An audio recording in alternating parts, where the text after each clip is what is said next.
Good afternoon, everyone. Guys, ready for some art history? I loved today working on today's lecture. It was amazing. So you're gonna, I think, be blown away by these women. They're really, really cool artists.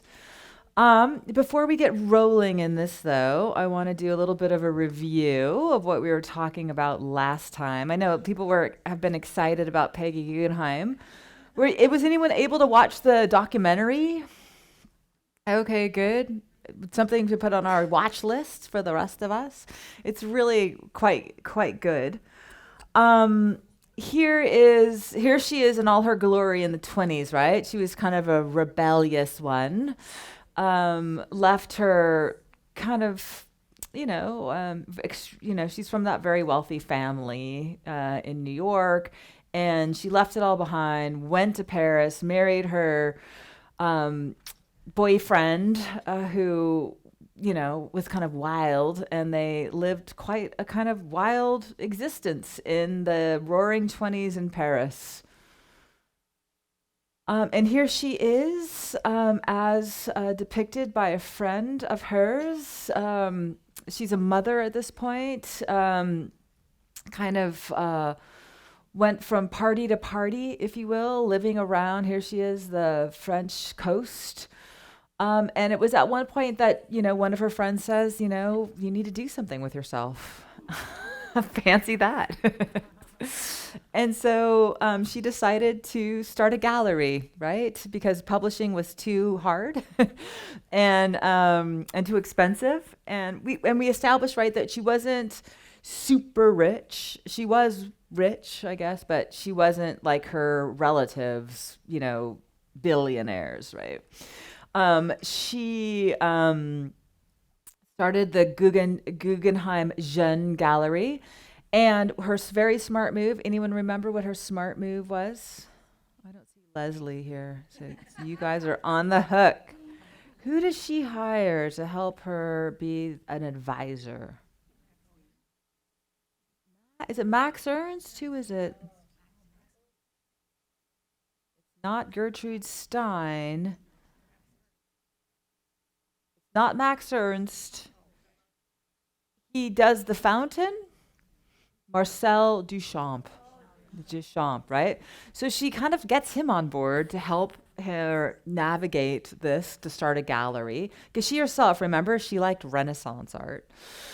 So she asked Marcel Duchamp, and remember, he's already been doing this for other wealthy patrons like Catherine Dreyer, the Arnsberg. And so he starts to advise her, and he's, very savvy. And she has a string of successful shows. And then she kind of leaps into kind of public awareness when she decides to hold a surrealist sculpture exhibition. This was, Duchamp recommending this. And anyone remember what happens in this exhibition and why it becomes so notorious? They wouldn't let these in through customs as artworks, right? And the head of the National Gallery said, agreed that these were not art. That this was particularly Brancusi's sculpture for the blind was absurd. Of course. so, but there was a backlash against him. It was covered in the press, and the head of the National Gallery was fired, and these were let into the country as works of art, and Peggy Guggenheim enjoyed a lot of free publicity around the whole thing. Okay? So she kind of not I mean she made her own luck, but she was kind of lucky. Another kind of I don't know if this is a lucky break, but she decides ultimately that the gallery is difficult and a money losing venture, that she's going to start a museum. And in this, she's kind of modeling herself loosely on her uncle, Solomon Guggenheim. And so she works with Marcel Duchamp, Roland Penrose, Herbert Reed, who's a art historian who's writing on surrealism, works with them to create a list of artworks that would be right for a museum, a new museum. And I mean, it's not like a list that she's coming up with herself. She's looking at the kind of the best minds of the time, and then she takes this list and she goes to Paris to start buying the works for her museum. And of course, war breaks out, and she's in Paris, kind of one of the only people there that is actively buying works of art. And she goes through the list and she buys works that she likes and works that she doesn't like just because they're on this list as important works. Um, um, and this is going to be, she has $40,000, and she goes through and she buys the works, and this is basically how she acquires her collection. You'll remember that this is during the war. Artists are kind of on the in the sights of the Nazis. There's the degenerate art show that's been held, attracting huge audiences in Germany. Most modern artists that you've ever heard of were included in this degenerate art show. Works of artists that were, incompetent, degenerate or whatever, for the public to kind of laugh at these artists. So they were scared that they were going to get arrested for, indecency and immorality. So they were selling their works cheaply. And she was able to pick up many key buys, like this work, The Birth of Liquid Desire. This is a work that she purchased from Dali's wife, Gala, who had taken control of his estate at this point. We're going to talk about her again today. She's a very interesting character. She could be in a future Women in Art series. I think she ultimately became like a dominatrix over over Dali. So she might fit in well with my passionate. Maybe I'll have a passionate Women in Art series. Of course, we also know that she's going to hook up with Max Ernst. She gets a call from another woman surrealist artist and asks her if she will help Max Ernst get into the country, leave. He's in an internment camp in France. If he'll help her get him out, and she agrees to do that. He is recently out of a love affair with Leonora Carrington, which we'll learn all about today. And there is gorgeous Leonora. He will basically continue to be in love with Leonora even when he is married to Peggy Guggenheim. Kind of takes advantage of Peggy. He was, I guess, it's hard to believe, but he was just, I guess, incredibly sexy and attractive. And women loved him and they couldn't get enough of him. They threw themselves at him. And I mean, he's with Leonora. She's 20 years old and he's, I think, 48. And he didn't have any money. So, he had something going on. And and of course he plays Peggy, and she connects him, and he has many important works at the Museum of Modern Art in New York. And then he dumps her ultimately, and then marries Dorothea Tanning, another gorgeous artist, and he'll live with her for 30 years. While they're back in New York during the war years, she's going to open her Art of this Century. And she's going to really open a really innovative art space, hiring a very innovative interior designer. Kiesler is his name, to design a space that she'll be able to show contemporary artists as well as rooms that are specifically designed just for her collection, that she's has on rotation. He designs the furniture, the kind of weird, interesting kind of curving walls that have like wire structures coming down upon which the works of art kind of float out in the room. There's the Coriolis chairs, which are both easels and chairs and display cases. Today in our Instagram world, these type of art venues attract people by the thousand, but this is really predates that. But she's certainly in that kind of art space as an event site. It's going to be at this point that she's going to open her gallery to contemporary American artists, including the abstract school, which will include Jackson Pollock, who will be her great discovery during this period. Once again, she's being advised by Marcel Duchamp and the many surrealist immigrants who were there in New York, telling her, this guy's good, buy this guy, get this guy on contract.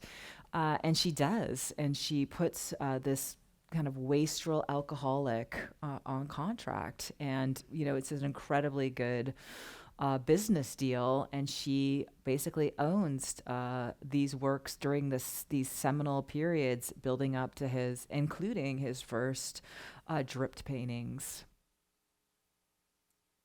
When the, oh, sorry, this is, sorry.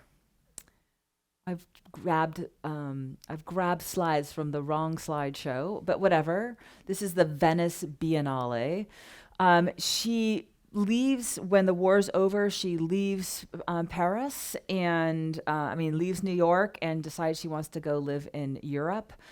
She packs up her collection and off she goes. She goes to her favorite city, Venice, and just through kind of a fluke, she is offered a pavilion within the Venice Biennale, which was reserved for the country of Greece. And she goes about setting up her collection there to everyone's delight. No one had seen anything like this before. It was really one of the first kind of real surveys of surrealist art that's presented in such a comprehensive way, as well as American abstract art, which had not been shown before in Europe, and it was a great success. At the same time, she is going to, by miraculous financial maneuvering, buy a beautiful villa on the Grand Canal in Venice, where she is going to be her most fabulous self, renovating her villa, hanging her work, and basically, hosting the world at her home, showing her collection, hobnobbing with the players of the art world for the next 20, 30 years. Die. Oops. Chris, this isn't good that the Chris in the back. When this thing goes out, it's because the batteries are kind of on their last legs. If it gets worse again, if I start fading out, you guys just raise your hand and I'll go get a new set of batteries, okay? When it gets too annoying. Okay, so that brings us to today's material. We'll be talking about Remedios Varo and Leonora Carrington. These are two artists that will delight and impress you. In all honesty, they are artists that I knew very little about, and preparing this lecture was extremely enjoyable and interesting exercise for me. Once again, the flexibility and resilience of women amazes me. As we examine the life of these female artists that really buck social trends and kind of very courageously follow their own stars. Today, I give you the tale of two women artists who, like Peggy Guggenheim, were caught in the tumult of World War II and will find themselves in the second part of their lives flowering in an adoptive country far away from home. Leonora Carrington was born in England, came to America only briefly, and then moved to Mexico, where she lived out her life. In Mexico, Leonora and the Spanish artist Remedios Varo, another European emigre, who was part of the surrealist scene in Paris in the pre-war years, are going to become very close friends. And they will be part of a kind of international milieu of European intelligentsia in Mexico that led in about 15,000 refugees during World War II. And this group becomes a very kind of tight community in Mexico. Now, Remedios Varos is probably the lesser known of the two women. But that is changing. Of course, in Mexico, she is well known. In 2019, there was a very large show of her work at the Museo del Arte Moderno in Mexico City called Addicted to Remedios Varo. Leonora Carrington perhaps is better known in the US thanks to connections she made while living here in the 1970s. She connected with feminists here in the United States, but it was really probably her earlier high profile love affair with the artist Max Ernst that put her on the international radar fairly early on. And of course, she's aristocratic and beautiful, and that's the type of thing that are of interest to Americans, I guess, to everyone. Okay, so here let's have a look at their work. So here are two works by these artists. Um, Both images are odd and esoteric, done while the women were mature artists living in Mexico. We kind of enter into an alternative world here when we look at these.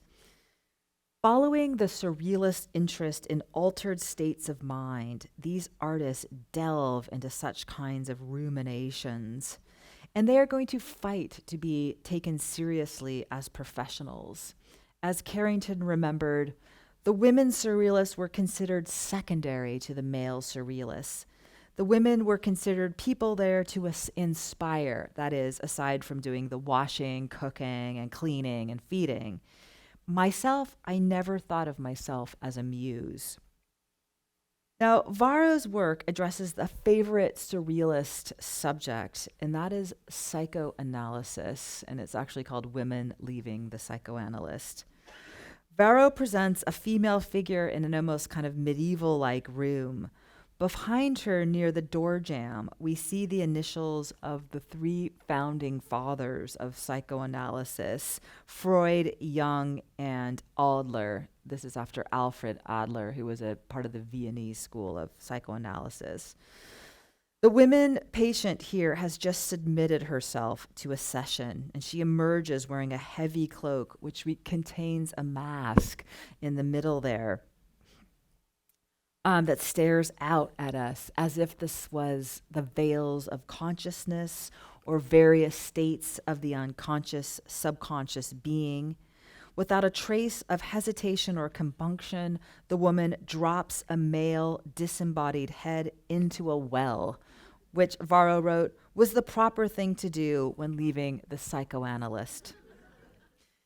Is she rejecting the mansplaining crux of this discipline, or the presence of male authority in her life, all the while alluding to her own interest in altered states of mind?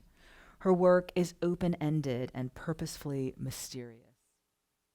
Now, Carrington's work from 1958 is The Garden of Paracelsus, and Paracelsus was a German Renaissance era chemist and I can't believe I'm forgetting the word.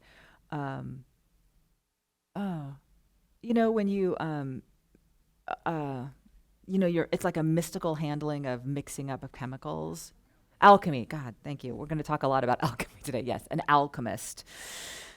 And here we see that is who Paracelsus is, and this is his garden as she's imagining it, with three pairs of diametrically matched light and dark figures engaging in a mystical dance. And here they are, engaging in a mystical dance around this kind of central egg as a glowing mythical garden or guardian creatures look on. In the background, we see these kind of blooms of scarlet, fawn, and soft ecru pigment splattered across the surface. And this was a surrealist technique that both Carrington and Remedios Varos used widely. The effect here is to create kind of otherworldly constellations of tiny dots and soft colors that kind of enhance the space and are really determined by chance. Carrington then adds lines and forms circles and triangles that divide the composition and evoke alchemical symbols. Both works, right, are very kind of odd and really resist any kind of clear interpretations. They more kind of offer us up to kind of a series of kind of questions. And this is very much kind of part of their practice, and they're in keeping with kind of surrealist art from the earlier period. So, before we can really delve into their work and make sense of their careers, I want to take a moment here to discuss surrealism and how it existed in Spain and France in the 1930s. Surrealism became a growing artistic movement in the 1920s in post World War I era. It was a movement really born out of the horrors of war and also influenced by the pre World War I movement of Dada, which aimed to embrace the absurdity of life in a modern period by undermining traditional notions of art. And we can clearly see that kind of sensibility in the photograph of a surrealist show on the right. One expression of the surrealist philosophy is evident in Exquisite Corpse, which I'm showing you on the left, which was a game in which many participants took turns drawing or writing on a sheet of paper and then folding it to conceal what they had done and then passing it on to the next artist to create, to contribute to the work. And in this way, we see the artist kind of embracing the idea of chance and the absurd as a way of questioning the rational assumptions that had dictated the kind of pre war period that got everyone into the mess of the war. And this really was kind of at the heart of the Dadaist movement, and it's going to really continue. We see an artist like Jean Arp also engaging in this. In this work, he basically cut up little pieces of paper and he dropped them on the floor, and that's how they landed. And in doing this, we see him basically accepting the laws of chance, really undermining the agency of the artist in creating a work of art. Then, of course, artists like Marcel Duchamp will continue down this irrational line of thinking and created works like The Ready Made, which is an absurd object. It's basically a found object. It's a urinal turned upside down that he called the fountain. Besides just being, absurd at its core, it also questions the entire practice and production of art.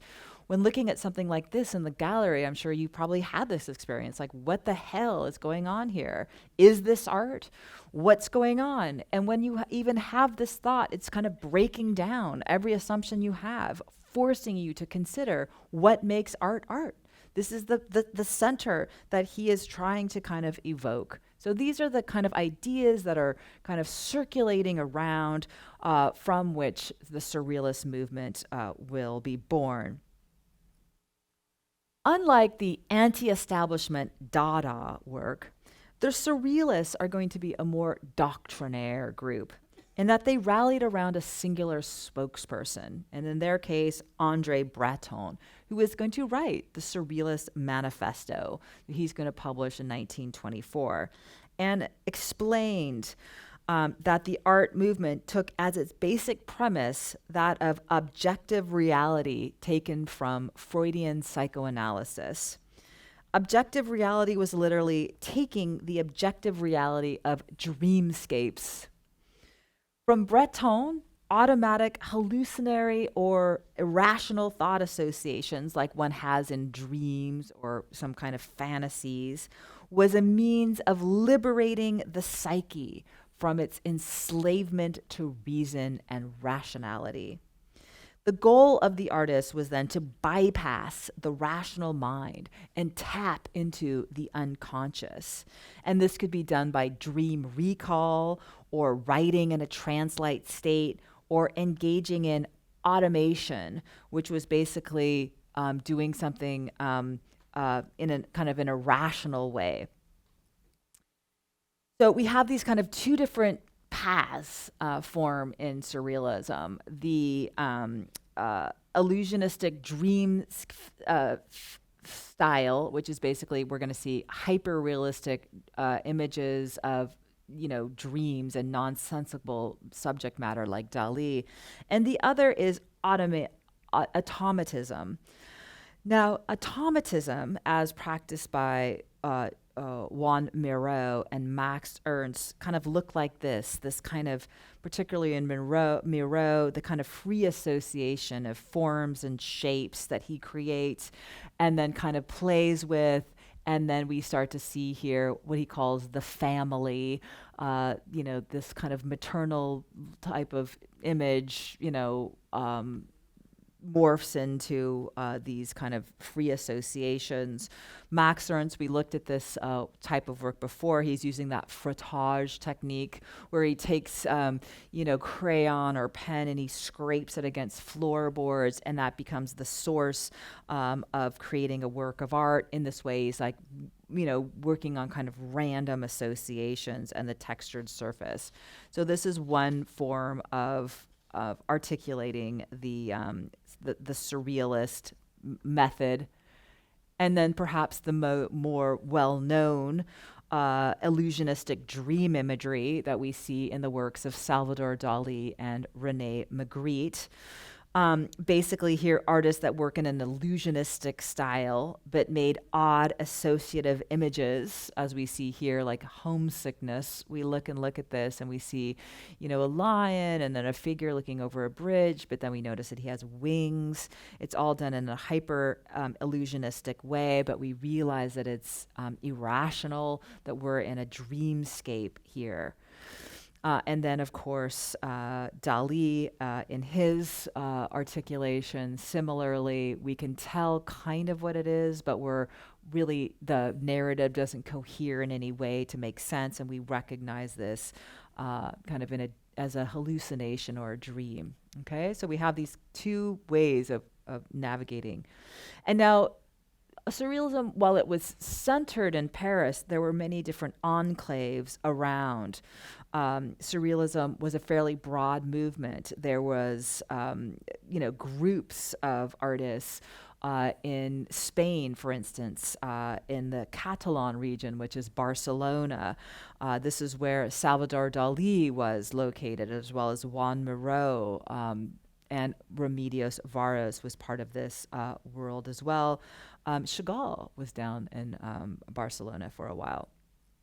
And there were women who participated in the surrealist scene as well. And here I am showing you one of Varro's famous work, The Creation of Birds, where we see a female figure in the role of a divine creator and artist. Like most of the women, her first kind of foray and contact into the world was through a male friend, basically, that kind of brought her in. And I do want to say that this wasn't a work that she did at the time. This was done later. Now, the traditional role of the surrealist, the way that women were kind of understood, I think is better exemplified in this photograph of a group of surrealists hanging out at Roland Penrose's house, where women, were kind of muses or sexual creatures hanging out. And I might add, this is Lee Miller, who was really an extraordinary photographer. And here we see her kind of topless, hanging out. Here are the Paul Ouliard and his wife, another female artist, Addie Fetterlin, here hanging out. And this is kind of how these women were really, kind of interesting that they're kind of they take on the role of muse, but they themselves were, serious. It's really not how they've been understood, though. It's only been since the 1980s, with the rise of female art historians, that women associated with surrealism have really even been studied. And this coincided with a very important Women in Surrealism show in the early 1980s, and then also with the rise and fascination of interest in the work of Frida Kahlo, who was told by Andre Breton that she was a surrealist, although she herself really never claimed that she was a surrealist. But like other surrealist artists, she accepted the association and she showed her work in surrealist shows.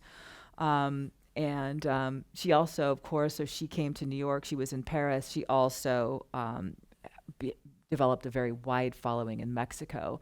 And she and Remedios Varas are both beloved in Mexico today. Okay, so that's kind of my rundown of where we kind of are in all of this. So let's look at the lives of these women. So Vara was born in the Catalan town of Angel in 1908 to a middle class family. Her father, Rodrigo Vara, was a hydraulic engineer, and she was the middle child and only surviving daughter in her family. Her mother gave her the unusual name of Remedios after the Virgin of Las Remedios, or the Virgin of the Remedy. It was her mother's hope that Remedios would help her forget her sorrow after the death of her older daughter, who had died while young. So that's where that strange name comes from. She is the remedy to sorrow. Remedios' father was science oriented and wanted her to attend a secular state school, but Remedios' mother was a devout Catholic and demanded that her daughter go to a strict convent school that required devotion and piety among its pupils. Almost 50 years later, Remedios will reference her Catholic education in this work, Toward the Tower. The painting is part of a larger 3-panel triptych. In this panel, which is the first of the 3 works, we see Remedios' kind of pack of identical girls following their leaders in this trance-like state, bicycling away from this kind of beehive-like tower. All the girls are staring at the back of the sister, except one, this one, who looks out at us. And of course, this is Remedios herself, a self-portrait. She includes herself as the only independently minded, rebellious one. Leading the pack of the bicyclists, besides the Mother Superior, is this strange-looking man who has a sack over his shoulder from which we see a flock of blue-covered birds escaping and hovering over the party of cyclists.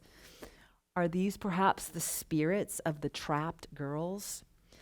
And then also look at these bicycles. You can see that she's used here the stiffened fabrics of the women's own clothes here to fabricate the bicycles. She becomes very interested in kind of mechanical vehicles in her work. So Remedios was really pulling from 2 directions here. Her father was secular and very encouraging of her artistic talents, and her mother was very, very religious. And as a result, she attended religious schools and had a religious education. Her father, however, as an advocate for her art talent, encouraged her to do this by having her redraw his blueprints that he kept as a hydraulic engineer. And he would explain them to her, but then demanded that she copy them accurately, insisting that she redo it until they were perfectly done. So that sounds kind of stressful. But ultimately, these exercises helped her to become a very exacting drafts person, as we can kind of get a sense of that in The Rabbit. She became very confident, and she was also very meticulous in her working and practice style. In 1924, Remedios' family left Angel and moved to Madrid, and the family enrolled her in the Real Academia de Bellas Artes in San Fernando, which she was one of the very first female students there. Of course, this was an incredibly prestigious school in Spain, kind of like the École des Beaux-Arts in Paris, similarly very conservative.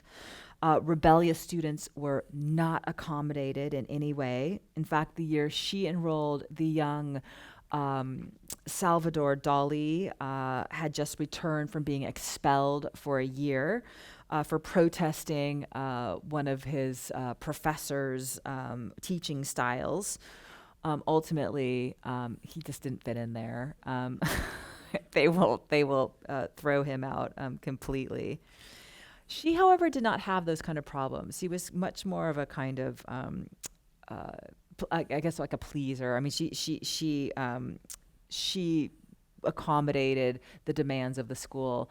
A little bit sadly, she destroyed everything she did from this early period. So while she could go with the flow, I think she didn't really like the works that she was producing. That is not to say she was totally happy at this strict school. She did clearly have a very rich interior private life that she will come to examine later in her life in a work like The Magic Flight that she did in 1956. Sometimes, honestly, her recollections of this earlier period of her life read like something out of a Garcia Marquez magical realist novel. As a teenager, she wrote, "One night, a strange being entered through the window and threw itself on top of me. It was like the devil. I resisted, but his heat was immense. The following day, and without having said anything at the table, my grandmother said to me, 'Remedios, what has happened to you? Your hair is burned.'" These are the kind of odd recollections she discussed in her writings, kind of reflective of her kind of lifelong interest in dreams, also the kind of, I think, richness of her interior life. So Remedios studied at this academy for 5 years and then graduated with a very prestigious degree in 1930. Upon graduation, instead of returning home to her family, she immediately married a fellow art student, Gerardo Lizarraga, and left. They immediately left for Paris. And they lived there for a year before returning to Spain and settling into Barcelona, where they became very much part of the avant-garde surrealist community there. They didn't stay married. They think they were only married for a couple years, but she was basically kind of her ticket kind of out of her more stifling family environment. Leonora Carrington, like Remedios Varo, will meet a man after her art education and also flee her family situation.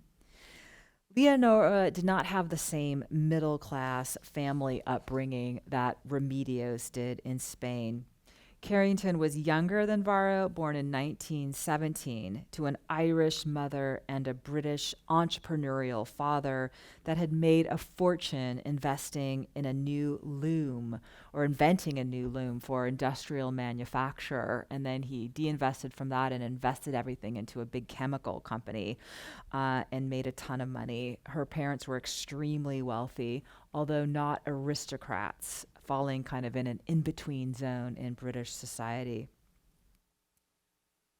The family lived in a huge Edwardian manor house called Crooky Hall, which was located in Lancaster with views of the Irish Sea. And I think that painting that she did, when she's nearly a 70-year-old woman, kind of might say it all about her childhood.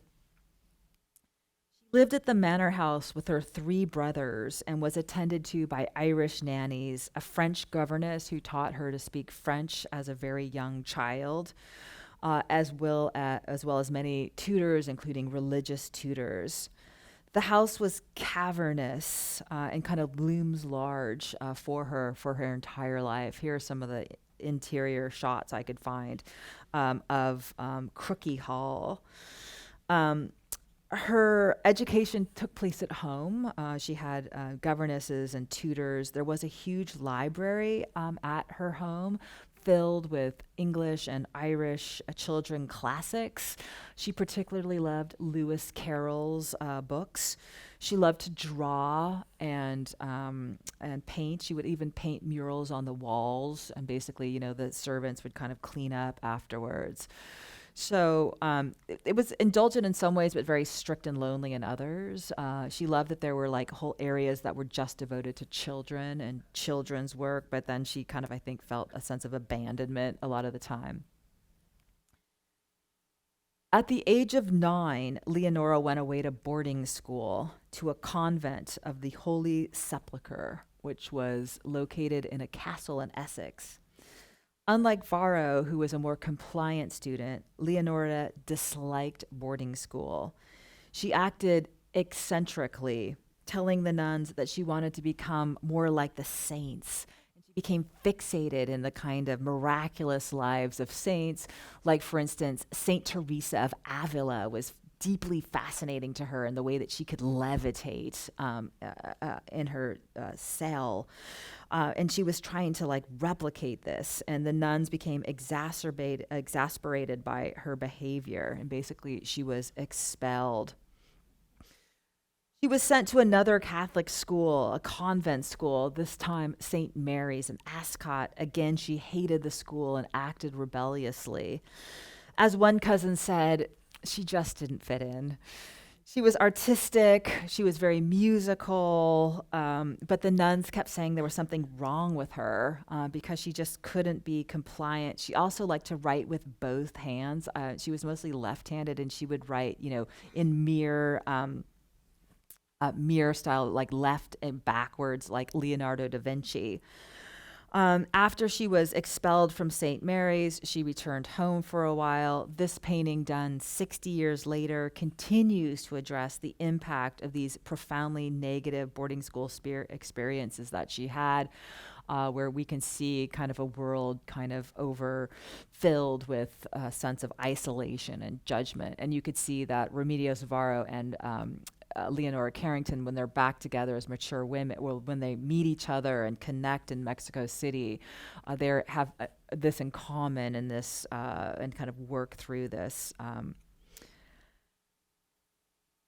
In 1932, Leonora Carrington, age 15, was sent to Miss Penrose's finishing school in Florence, Italy, in preparation for her presentation to the court of George V. While she hated the useless education where she was taught how to start a conversation and ride a horse, which she knew how to do from her life at home, and fencing, she loved Florence, and she loved the Uffizi Gallery, and she spent hours there studying the works of the Italian masters. And then in 1935, she was presented at court, and there she is. She's so beautiful here, with her mother kind of dressed to the nines. Her parents had hoped that she would marry. Of course, she was incredibly eligible, thanks to her family wealth. But Leonora was not agreeable and refused to, in her words, be sold to the highest bidder. She would attend the debutante functions, but didn't engage, would sit there kind of reading a book or draw while the parties kind of whirled around her. Instead of getting married, Leonora informed her family that she was going to go to art school. Leonora's father was adamantly against the plan, and therefore it is not surprising that when she insisted and went to the Chelsea Art School in London, he offered her little financial assistance. So she basically attended classes there while living in a basement, eating the equivalent of like top ramen, when she kind of moved to London. Probably her mother, who knows? Her parents basically sent a family friend to check in on her, kind of realized that this really wasn't okay, that she was literally hungry, and convinced the father to send her to a newly opened academy, put together by the purist artist Amédée Ozenfant, who kind of opened classes there in London. And in fact, Leonora Carrington was the very first student that he enrolled. And here is a work by Ozenfant, a still life done in 1921. He's kind of part of the recall to order movement in the post World War One, this kind of notion that they're going to clean up, Cubism. He was working with Le Corbusier, and you can see these kind of very clear, precise like works. But anyways, I mean, he was like a legit modern avant-garde artist with real kind of street cred. And she went to his academy and really loved it there, and kind of for the first time in her life kind of found like-minded people. She made friends, and she actually began to thrive. Typical of young art students, she was interested in contemporary art scene. And of course, there was those surrealist shows in London. She attended the first international surrealist exhibition that opened in London in 1936. And interestingly, her mother bought her a book on surrealism written by Herbert Reed, who was, Peggy Guggenheim's expert, who helped her create her list. And the book was incredibly impactful to Leonora Carrington. Like, she read it from cover to cover, and that is how she discovered the work of Max Ernst. In fact, there was a reproduction of this work in that book, Two Children Menaced by a Nightingale. And this is the work that's going to leave the deepest impression on her. It was a work that she found shocking and, like nothing she had seen before. And if you look at it closely, it's really hard to kind of understand what's going on. We see this, a painting or a kind of a collage in a heavy frame with this gate in this house. And then we see here a child running out holding a dagger in their hand. And this strange figure kind of pushing this kind of button here. There's something kind of very foreboding going on here. Something horrible has happened as we see this woman running out with a knife in her hand, some horrible domestic scene, images of almost child rape come to mind. You're just kind of basically left anxious and on edge. And this appealed to Carrington very much, and she was very interested in, meeting Max Ernst like, any art student would be. The following year, Max Ernst came to London, and he was, at the time, considered to be the preeminent surrealist artist of his age. André Breton had hailed him as the fullest embodiment of the movement. And as we already know, he was irresistible to women. And he was not bound by traditional notions of sexuality and relationships. In fact, he had been involved in a very well-known menage a trois relationship with the surrealist poet Paul Eluard, who we see there on the left, and his wife, Gala. For several years, they lived together.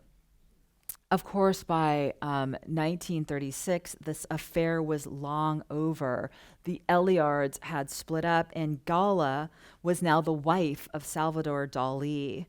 And then I think she's going to go on to be the dominatrix. But I have to look that up. I've read that, but I can't 100% be sure. But how can I take that back? So basically, this is his reputation when he comes to London, and in 1936. So one of Leonora's friends at art school from Aux Enfants Academy arranged to have a dinner party in honor of Ernst while he was in London. And he came, and it was there that Leonora met him, and of course, instant attraction. She was 20, he was 46. Carrington said, "I met Max while still at Aux Enfants. It was love at first sight. I was holding a beer, and it was starting to go over, and Max put his finger on it. That way, it didn't go onto the table. That was the story of my big love." Carrington immediately was embraced by this surrealist group that was all assembled in London for the show. The photograph on the right was taken at the estate of Roland Penrose, that wealthy writer who hosted Ernst during this period. The women pictured all were part of the Surrealist group, including Leonora, who is here, kind of was embraced by them. That's Lee Miller on the left. She was so beautiful. She, of course, was the lover of Man Ray. Then we see Addie Fidelin and Eliard's second wife named Noosh. Of course, these women here are all playing that role that we expect surrealist women to play, that of the muse for the camera. In fact, that is the way Andre Breton understood and wrote about women in the surrealist milieu. They were the muse or the femme fatale that would spark profound unconscious reactions amongst the male surrealists. Carrington, coming from her stifling family, religious boarding schools, and expectations of marriage, found in Ernst the promise of a lifestyle predicated on the sorts of freedoms and creative expressions she had only longed for. Once Carrington met Max Ernst, she didn't look back, basically. She will look back, but she didn't look back right away. At 20, she moved to Paris to become part of the Breton Surrealist Circle. She painted this work at the time, which offers us an interesting insight into her interest as a surrealist artist. Carrington depicts herself perched on the edge of a Victorian chair in an otherwise empty room. The clear colors, crisp edges, and enamel-like surface give us this contribute to a feeling of kind of compelling intensity. Animals surround the figure. A white rocking horse floats against the wall. Another horse gallops off in the window. And a small hyena, possessed of an almost human expression, and then these three pendulous breasts, warily approaches the chair. The artist's eyes burn with intensity.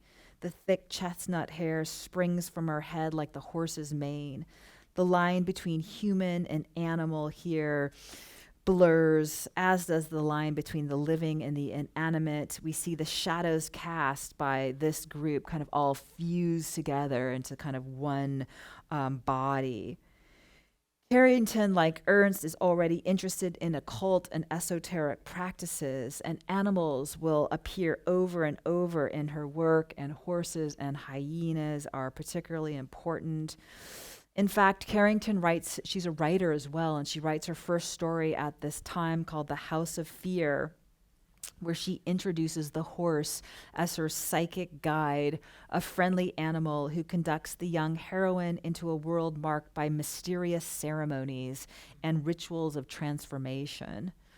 The horse also becomes a metaphor for her transcendent vision and sexuality. And of course, the hyena also plays a similar role, a powerful symbol of female empowerment and sex.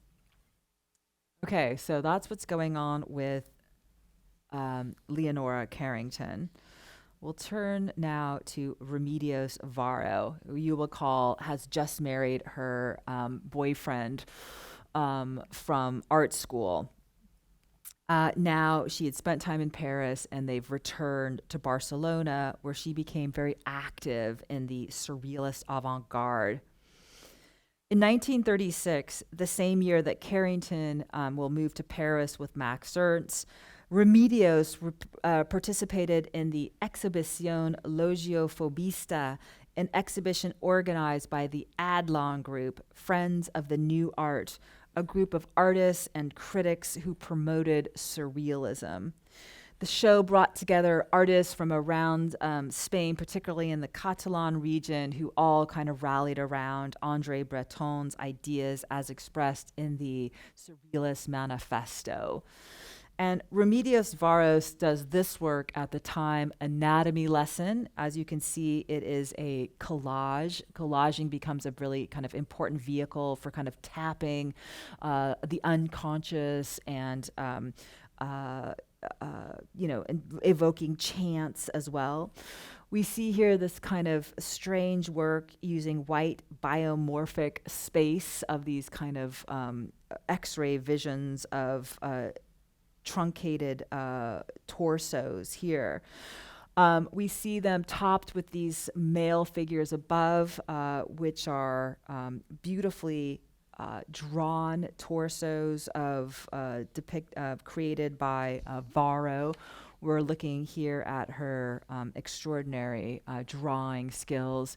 We get these kind of allusions to the body, kind of disjuncture of body parts as well. So this kind of a strange dichotomy of kind of morbid interior views of the body and then these kind of armless exteriors. By embracing this kind of collaging kind of technique like this, Varro is really kind of part of the surrealist thinking at the time. She is looking at the work of Juan Moreau. He does his homage to Juan Prat during this time, where he's basically cutting out hats taken from magazines that he puts in this kind of overlapping array of lines that have kind of allusions to kind of erotic moments within them, kind of part of these kind of erotic impulses that are all part of the surrealist movement. So what I'm really trying to say here is she's kind of very much part of her, of the time, very much in keeping with the interests of the surrealists. Here is one of her exquisite corpse works that she does with a whole group of different artists trying to get these kind of collaborative insights into a communal subconscious, absorbing these lessons. And then she starts to kind of develop a style of her own. She paints this work, Souvenir of the Valkyrie, a collage-like painting featuring fractured elements taken from this within this kind of unspecified setting. We see this thing of kind of an enclosed brick wall. To the right, we see two female heads that are submerged in the water at the right. And then, of course, we see the allusion to her gender and sexuality with the inclusion of a corset in the center of the work that is still held in the shape of a female body. What is going on here? What is the reference to the constricting corset? The background striated in these kind of veils of white paint could kind of convey a sense of kind of hiding or veiling. All of these kind of sexual impulses are all kind of part of the surrealist interest. And she gives us kind of this interesting kind of female-oriented view. Now, the period is one of a great intensity for Varro. She has become involved with political activists within the Barcelona group, and she is going to be forced to leave Spain in 1937 in the midst of the Spanish Civil War. She was going to be involved in the war. When the war came to an end in 1939, she was barred from ever returning to her country due to these political activities. And she remained in Paris with her new boyfriend, the surrealist poet Benjamin Perret. It would have been a very exciting time. Of course, the vicissitudes of war, being part of the Republican Guard. She actually hung out with both surrealists, and this is kind of an interesting picture because we see her here with her new husband talking to André Breton, but they're also there with Victor Serge, who was a Russian who had come to an anti-Stalin Russian who had come to Spain to help with the Republican cause there. So it would have been one of like great stimulation kind of on all fronts. However, it was also a dangerous time, these pre-war years. She ultimately, while she's living in Paris, is going to be jailed for suspicion of espionage. She and all of her kind of Spanish expatriates who were living there. And then she is released, and she takes that opportunity to flee the country. And she gets on one of the last ships to depart, and she leaves Europe and departs to Mexico. Okay, I think that's a good time to stop. So we'll have our break, and then when we come back, we'll follow up on what's happening with Max Ernst and Leonora in France. Okay. So here we have Leonora Carrington and Max Ernst. They've just left London. They've just fallen in love in London, and they've met back. They're heading to Paris, which, of course, as you can imagine, was a time of both excitement and trauma for Leonora Carrington. She was now the girlfriend of one of the most famous surrealists in Europe. The couple deeply in love. Her family, however, was not pleased with the relationship. In fact, her father totally excommunicated her, telling her, "My door will never be darkened by your shadow again."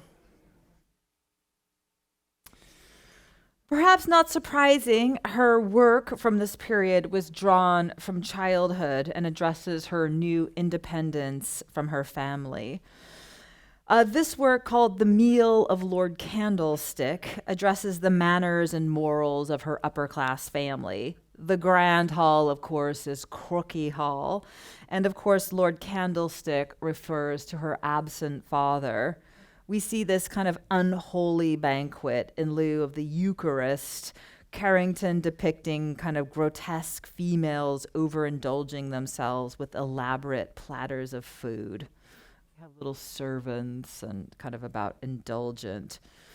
And then we have this work, Horses of Lord Candlestick, depicting horses with kind of this wide-eyed expressions that give the creatures this kind of emotionally charged quality that is disturbing. Carrington, of course, associated herself with these horses as well as her childhood. So this is, once again, very autobiographical. So that was, something she was navigating. Also, of course, Carrington, coming from her stifling family, religious boarding schools, and expectations of marriage, found Ernst in him the promise of a lifestyle predicated on the kind of freedoms and creative expressions that she had always longed for. Ernest provided an altogether different rebellious lifestyle with other soirees and free thinkers. And of course, she was incredibly confident for one so young. She was, from this wealthy family. She was gorgeous. Of course, they loved her. And she added this kind of titillating addition to the surrealist scene. Of course, much has been made of these kind of muses, and of course, this is the role that Carrington was playing for Ernst, who's now a 50-year-old man. In the summer of 1938, Carrington and Ernst decide to leave Paris, and they move to a small town of Saint-Martin in the Ardèche district of it's kind of in the Provence region. It's not too far away from Montpellier. And they moved there to escape Paris. Also, Max Ernst was married, of course. He had this kind of nagging, persistent wife that wouldn't leave them alone. And so they decided to get away. And they rented this kind of rambling farm from a friend. And, here they are, deeply in love. They had this kind of utopic experience there, frolicking in the country. They spent their time together, working independently or together. It was big enough that they both had their own studios. Carrington tended to work in the garden. They had animals that she took care of, that she adored. She really remembered this period as this kind of great time of like paradise. They also had friends come over that came around. Oh, wait, I want to show you these. They decorated the exterior of their farmhouse with these beautiful large-scale cement sculptures that they made. And this one here of this kind of hybrid guardian animals, like totemic animals or apotropaic animals, meant to guard them against, hostile elements like, pernicious wives or mean fathers, right?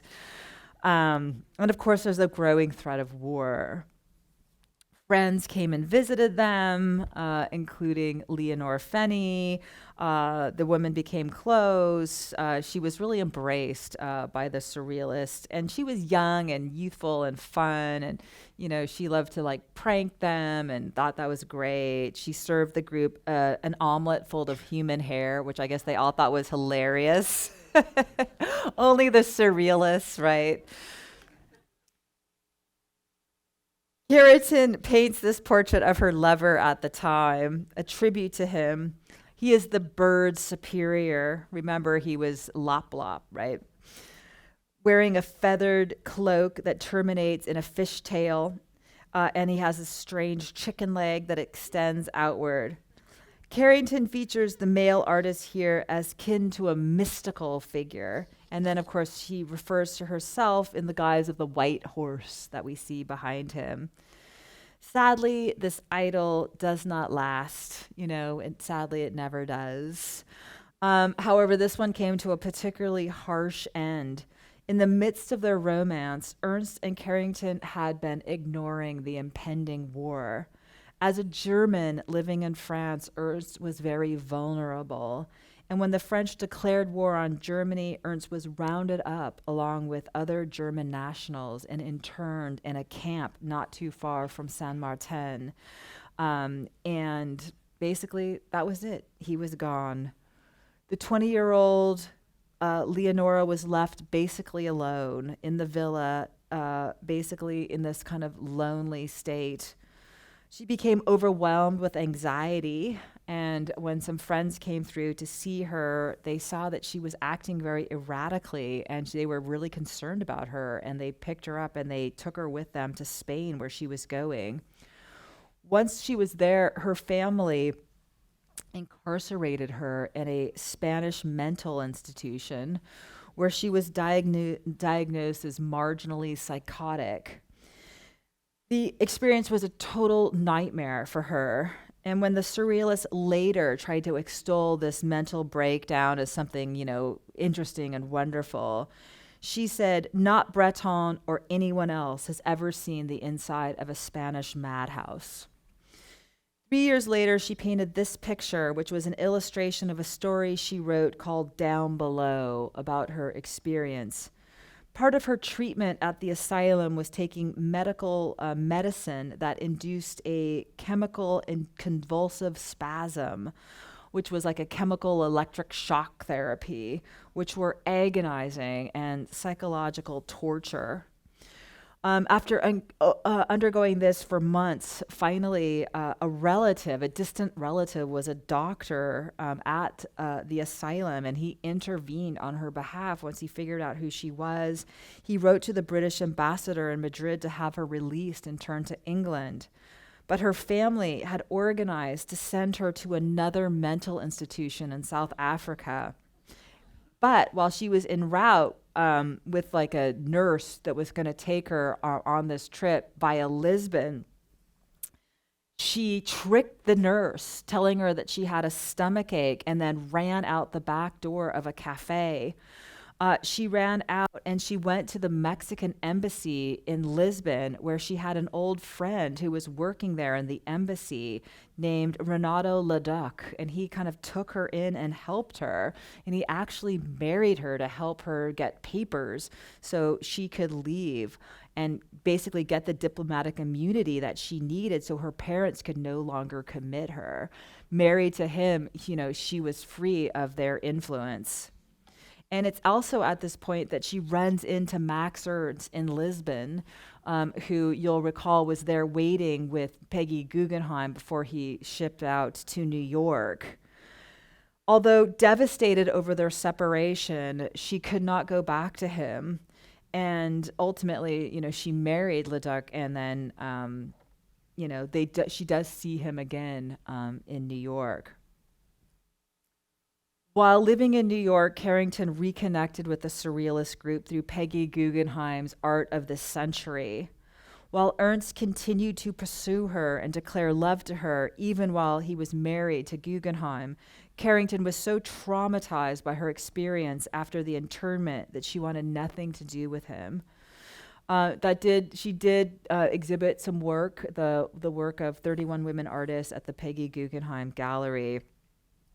But her association with them, and remember, she's included in this famous photograph there, right here, that Peggy organized of all the surrealist immigrants.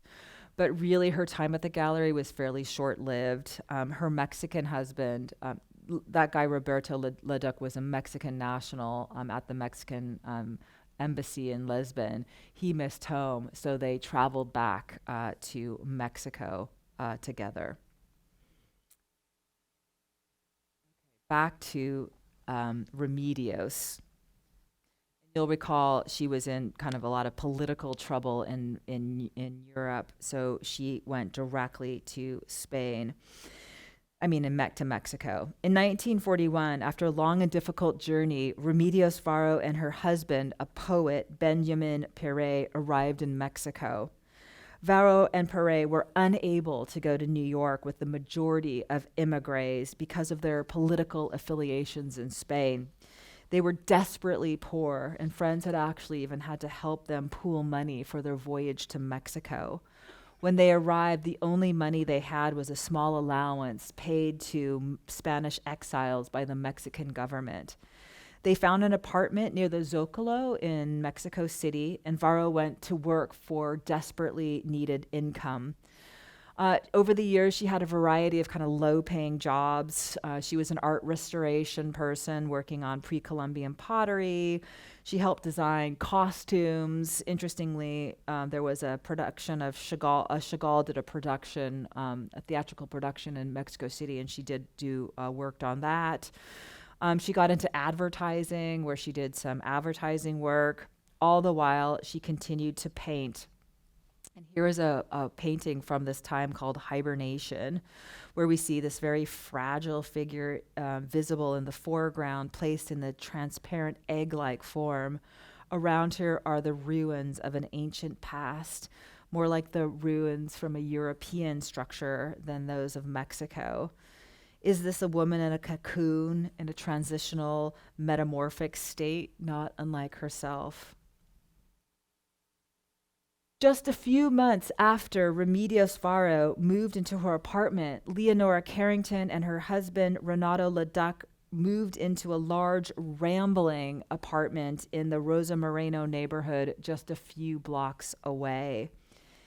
These women found Mexico to be an exotic land full of wonder, bright colors, remnants of civilization untouched by the Western world.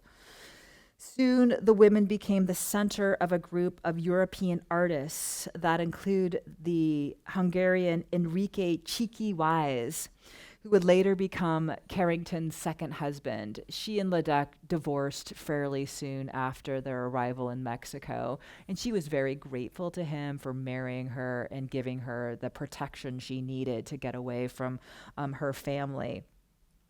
She focused on her group of expats here. They were very lively. Varro and Carrington become very close during this time, very intimate friends, helping each other develop into a mature kind of working style. They became very devoted to their work. You know, they saw each other every day. They talked about their work. Varro had to do this while maintaining day jobs. Carrington had two sons with Cheeky Wise, so that was a kind of a drain for her. But together, through their kind of daily meetings, they were able to, liaise and gain, inspiration from one another. And they were very unusual women, and they found each other. They had each other. Here is some of their work from this period when they first landed in Mexico. And you can see why their friendship would be so sustaining for both of them. They met daily for years, shared their dreams, fantasies, and obsessions. They both became deeply interested in alchemy and of mythology. And they urged each other, to continue to explore these interests. In Varro's powerful work, Catman, we see an almost totemic image of a spirit animal. Piercing eyes emerge from a thin, tenuous neck. the work is undoubtedly supernatural. And we see Varro interested in magic and esoteric concepts that were very much connected to a surrealist fascination with the unconscious and irrational understanding of the world. Carrington seems to have immediately found a mature style upon landing in Mexico, as we see in her Distractions of Dagobert of 1945. This reflects her immersion in Celtic mythology, which she focused more and more upon, and she made this connection between her Irish mother and her own Celtic past or heritage. It's a very complex painting. Clearly, at the center of it is a tale of Dagobert, who was a 7th century Merovingian king. And he was at one point captured as a young man and then sent to Ireland, where he was supposed to have married a Celtic princess. So this is kind of her thinking about it. And you can't help that there's, a level of kind of escapism for what they've been through. There's also kind of a sense of processing their inner life here. And a work like Carrington's is a very ambitious painting. This huge multi-figural work is very, kind of a statement piece. Like Varro, Carrington was deeply interested in esotericism, alchemy, and magic, and the occult. She shared this with Remedios, whom she met every day at Remedios's house, which became the unofficial headquarters of the European Surrealist immigrants. Which is kind of funny because Remedios was the poor one, and she had this very modest little apartment, but it was just filled with people always. And Eleanor Carrington could afford. She bought a very large house. It's a big house in Mexico, and I'm so pleased to say they're turning this into a museum. So it's happening right now. So it's not quite yet ready, but next time you're in Mexico City, or maybe Martin Context can go. We can go visit Carrington's home, and there's a cool documentary. It's a free download, not even a download. It's on YouTube on not Remedios, on Leonora Carrington, and it's an interview of her as an older woman. She's probably in her 80s, and it's her reminiscing about her life, and it's really, really good. I want everyone to get it. There's no excuses. You don't have to buy it. It's just on YouTube. So here is one of her works from 1945. She was really interested in kind of domestic life, as you are when you're a mother of two children. This is your life, the kitchen, food preparation. And here it takes on almost a magical quality in the house opposite. She continues to be interested in Celtic illusions, depicting women now in this medieval garb. But we also see, besides the kitchen, this whole kind of world of like esoteric activities here, where we have a group kind of around this kind of cauldron, kind of attending to, some kind of occult-like ritual or alchemy, if you will.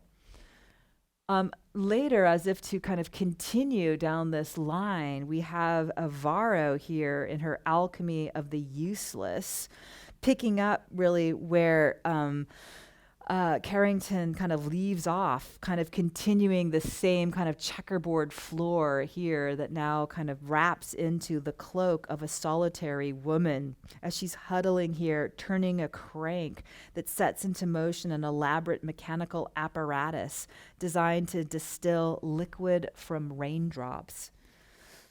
This is an alembic, and these appear over and over. And I guess I've kind of learned a little bit about alchemy. It's all about distillation, distilling one thing into another. So we see all these kind of beautiful, or maybe just in the hands of Varro, whose father was a hydraulic engineer, that we see all of these kind of interesting contraptions that distill things.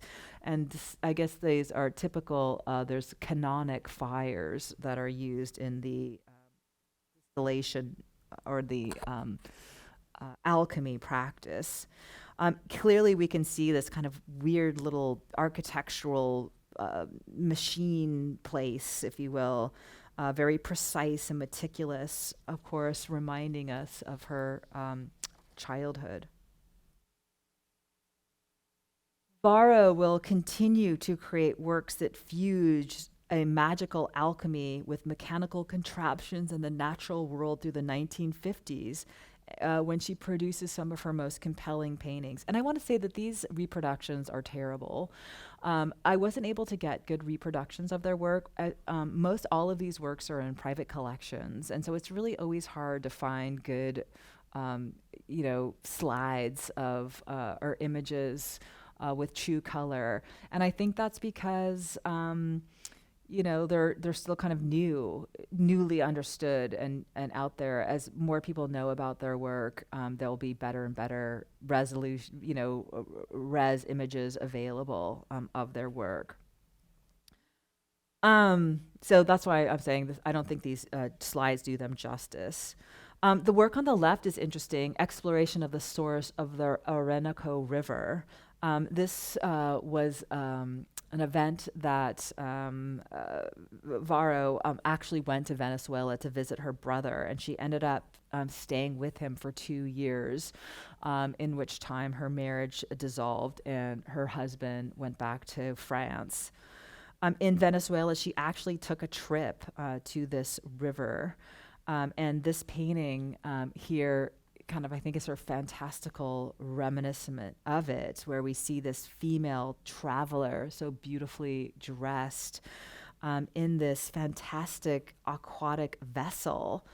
We see her in this trench coat and hat as she kind of swims through the river. And she's manipulating through the string these kind of propellers or flaps that are moving her along. And then she comes to the source of the river, which is this kind of crystal goblet and spring water. I think an image like this is very much connected with the kind of idea of kind of a woman's spiritual quest. And we also get a sense of kind of self-determination and purpose here. It's also just a very weird, compelling picture. Her creation of birds is perhaps Varro's best known painting. Here we see a self portrait of the artist in the guise of a wise old owl. And she is seated at a drawing table. With one hand, she holds a magnifying glass that transforms the light from a star into the form of a bird. And then she's drawing this on a piece of paper. And then, of course, the bird comes to life. And then you can see that her instrument, her brushes here are attached to a string behind her. It's a violin hanging around her neck.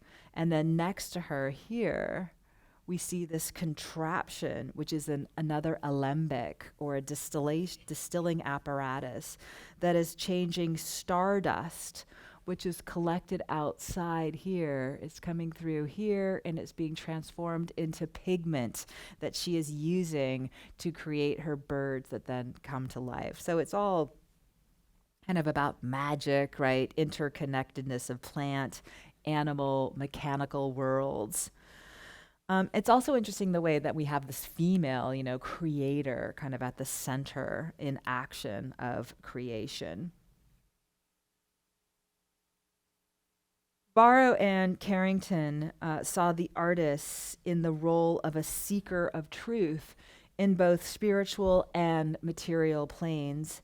They were both very interested in the idea of the evolutionary female consciousness, and they strive to represent women as the source of creative impulses. Here they portray solitary females in wonderful magical cloaks standing within the natural world. Varro presents herself in this work, and she appears within a magical forest covered with plants and life forms. From the sky appears a moonbeam that presents itself to her with as if they were strings of an instrument, which you can see the strings coming down, that she is able to play or to hear the vibrations of the universe, that she plays the moonbeam, thereby giving this kind of sense of fertility around her.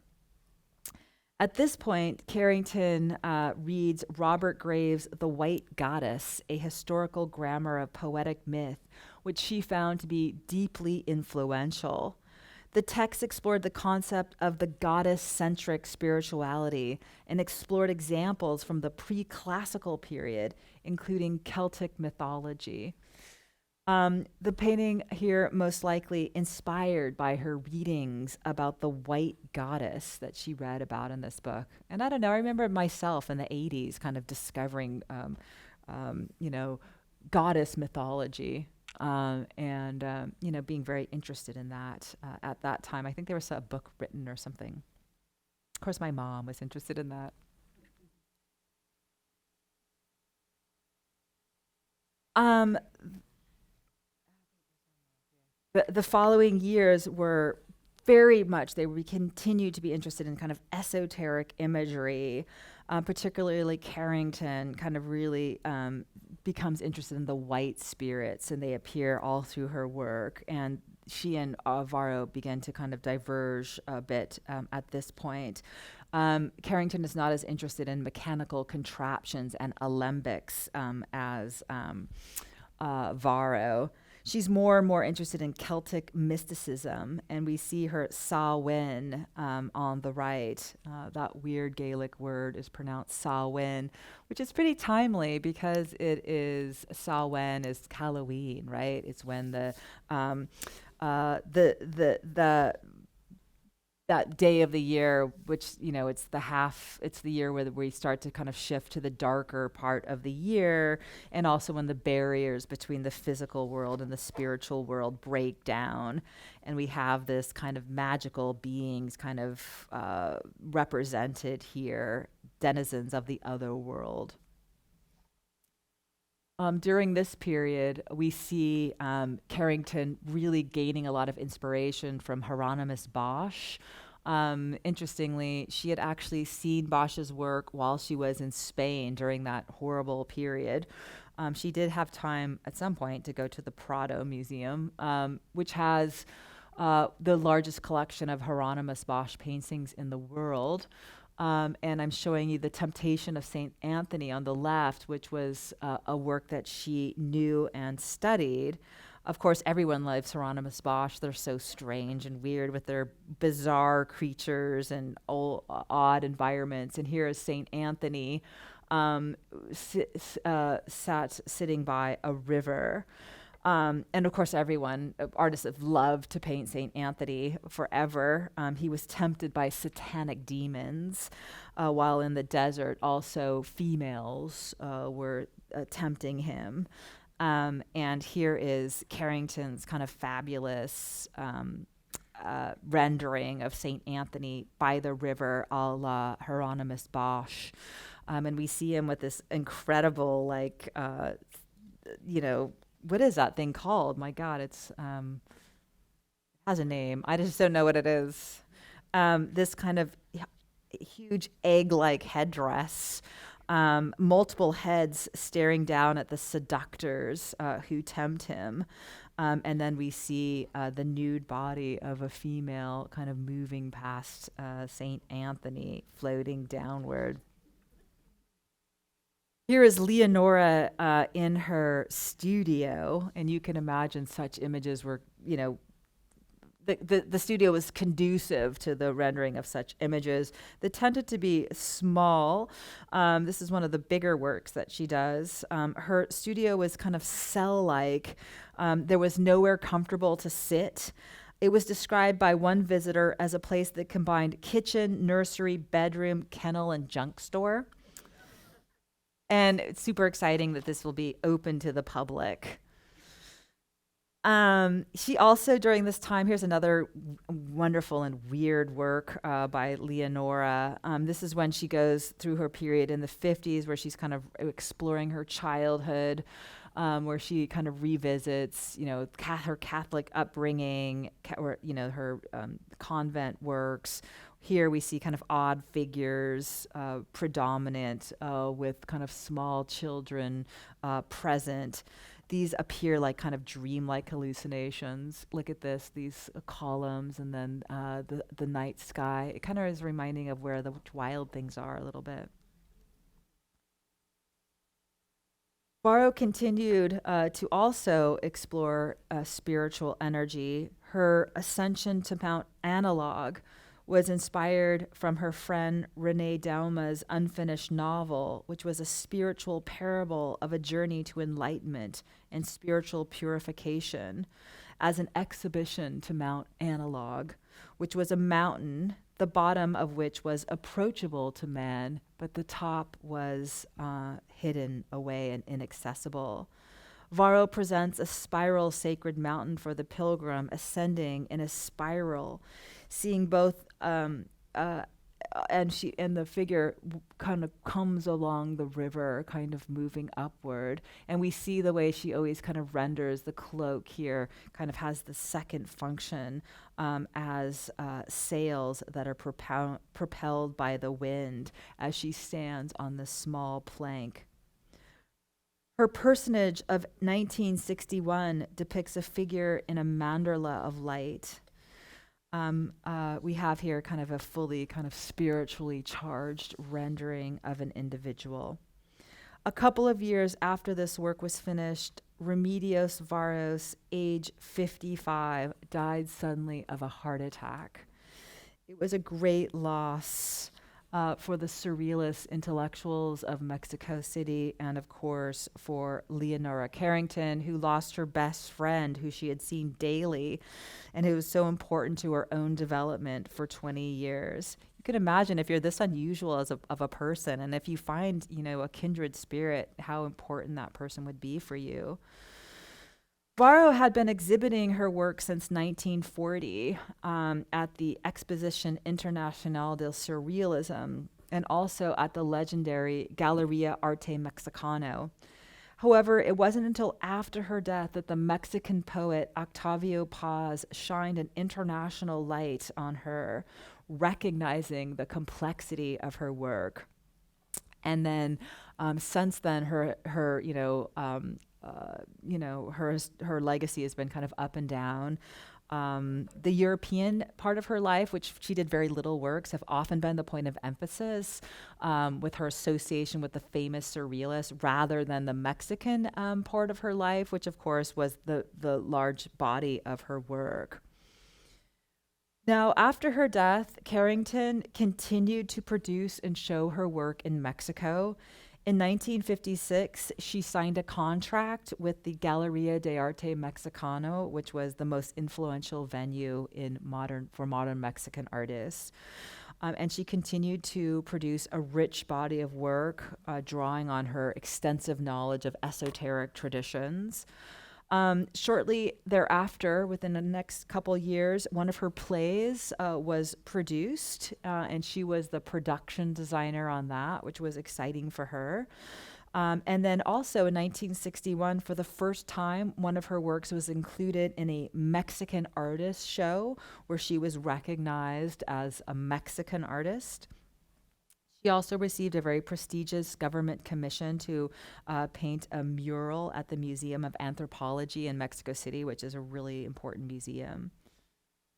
In the 1950s, she's also started to produce sculpture like this large-scale polychrome cat women, and I can't help but think that this is somehow connected with Remedios Varo, who was a cat person. Here we have this kind of totemic like of sculpture, kind of hearkening back to her early days with Max Ernst on the farm when she made those sculpture. And this is something that, interestingly, she's going to turn to more and more later in her life, and particularly as an older woman in the 1980s, or really from the 1960s through the 80s. She will take on the theme of an older crone or an old crone. She will be interested in kind of Magdalene imagery as well, these kind of old crones with long hair, this kind of crone-like work, as she's kind of reassessing kind of female, the power, women of power. Leonora is going to live to be 94 years old. She's going to die in 2011. She became involved with feminism in the 1970s. For a while, she lived in New York and Chicago for several years. That is when her work will kind of come onto the radar of a new generation of art historians and thinkers. There was an important article written about her in 1974 in Ms. Magazine. She also was signed with a New York dealer at that time. In the 1990s, she had three major exhibitions of her work, one in London and two in Mexico. And she became known to women artists around the world, and her reputation has only continued to grow, as evidenced by her home being open as a national museum in Mexico. Today, she's remembered in Mexico City by this large public sculpture, How Doth Little Crocodile, which was inspired by one of her favorite Lewis Carroll poems. It was a work that she had done in 1998 when she was about this age. It was a little papier-mâché work that she did, and then her dealer and she worked on putting it into a large bronze work, 18 by 28 feet, and then she donated it to the Mexican government, insisting that it would sit in water. And here it is in the Cuauhtémoc Gardens in the middle of a pond.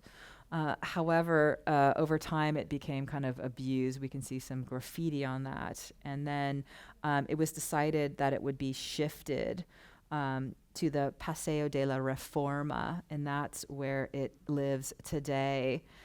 In 2000, Carrington was recognized by the city of Mexico as a woman of distinction. And became a celebrated citizen of Mexico. And this is such an incredible work, right? It's so compelling, it's so her, and I can't help but think of the young Leonora sitting in the vast rooms of Crookie Hall, reading Lewis Carroll and being overwhelmed by her imagination. Brings that sensibility to Mexico, which turned out to be the place where she really felt most at home. So we have a few more minutes. I don't know. Yeah. Oh, I don't know. She had two sons, and she was and I there's a book on her that I read that was written by one of the cousins from the family that came and visited her, uh, and from reading that book, I get the sense that no, that she didn't reconcile with them. She never really did. That because this cousin hadn't really heard of her, really didn't know of her, and yeah, yeah. Well, yeah, maybe her mother might have left her some money. She did have this really, it was, you know, it's a big place in Mexico, but it's not fancy. It certainly was a lot bigger than Remedios Varo, who had no money, who kind of was always dealing with poverty. Yeah, I mean, I mean, she's such a compelling person, and there's like, i- interesting books written on her. It's really hard to try and find out and get information about the paintings themselves. They don't really lend themselves to like clear explanation. They're open ended, right? I mean, I tried to give you insight into them to the best that I could, but I think that's kind of the point that, they're just kind of not to be explained. So, yeah.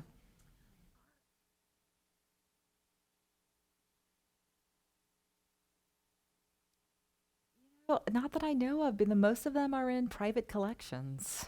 So, I mean, there are more and more shows of their work. Like we'll just keep her on our radar, but not that I know of. Yeah.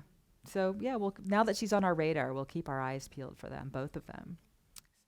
So I do want you to go at home and look at that YouTube video on Leonora because she's really delightful and very interesting, and she's still I mean, she was a very odd bird, right? And that comes across.